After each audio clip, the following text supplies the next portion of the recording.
Projek Tanah Lok Banglo yang ramai orang Tanah Merah tertunggu-tunggu. Tanah memang comel doh, luah pun luah. Tapi harga bawah RM50,000. Harga jackpot ya satu.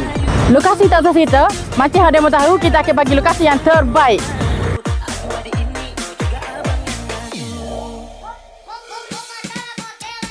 Projek kita berdekatan ICPN Tanah Merah, Masjid Ismail Petra, SK Bukit Panah,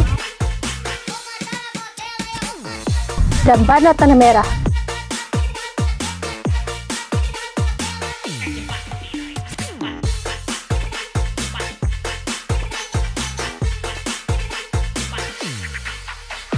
Dengan keluasan lot minima 6,244 kaki persegi. So, inilah peluang anda untuk memiliki tanah idaman yang luas dan rega jackpot.